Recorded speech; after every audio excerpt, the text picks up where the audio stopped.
Čau lidi. My vás vítáme. Dobře.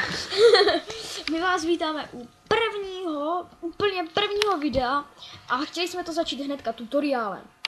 Tento tutoriál bude o tom, jak si udělat zamknutou složku, do které vám nikdo neveze, pokud neví heslo.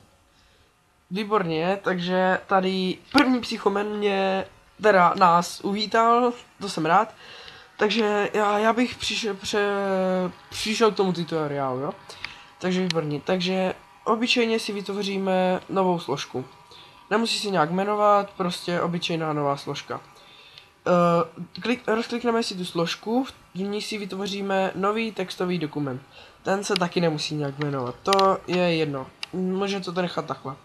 Takže textový dokument rozklikneme a vložíme tam tady tohle. To vám dám do popisku videa. Můžete si to prostě skopírovat a jenom to hodit do té složky, do toho textového dokumentu. A předávám slovo. Takže najdeme si, kde to máme, vaše heslo a tam si vlastně můžete napsat heslo, jaké chcete. Dáme si tam třeba teďkom heslo LOL. Tak, to je také divné. To nevadí. No, a to je vlastně všecko. Už stačí jenom vlastně soubor dát, uložit jako, počkám si, tak a textový dokument si uložíte. Tak, pokračuju opět já, takže textový dokument bychom si mohli uložit třeba, já nevím, takže mi to já tam napíšu třeba psychomeni. Tak a vždycky zatím musí být tečka a bat. Bez toho se vám to neuloží. A textový dokument a tady musíte dát všechny soubory.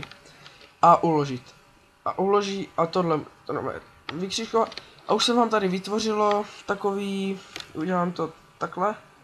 Už se vám tady vytvořilo nový prostě ikonka. Dobře. Textový dokument můžete odstranit, co tam je nezbytný. A právě v tu chvíli, jak se vám objeví tady tohle, tak to rozkliknete. Normálně se vám to takhle načte. A tady pokračujte s tím libovolné klávesy. Takže za to necháte to takhle a musíte napsat to heslo, jaký jste dali. Jaký jste napsali tam. Heslo jsme dali LOL. Juj, to se něco stalo. Jo. Takže, a teď se nám vlastně, dej křížek, prosím. Teď se nám vlastně tady otevřela složka Locker. A do té složky si už vlastně potom můžete dát, co chcete. Takže já tam dám třeba fotku. Koláž 12, to jsem jenom tak, to je nějaká blbost. Tak, je tam fotka a když to chcete opět zamknout znova, tak vlastně napíšete tvrdé I. Malý nebo velký, to je jedno. Dáte Enter a složka zmizí. Takže ještě jednou, jenom tak na zopášnutí. Můžete si to vytáhnout na plochu. Výborně. A složku můžete zlikvidovat. Otevřete si to. Napíšete heslo. Enter, vždycky potvrdí Enter a pak ještě jednou Enter. A potom se vám tady obrazí složka, jsme na Locker a tam to...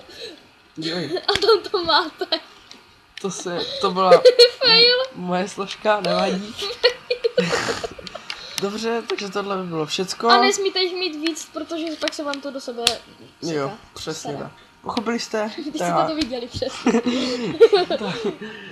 Viděli jste? To bylo asi všecko. Dobře, tak děkujem. A nashledanou. Příště.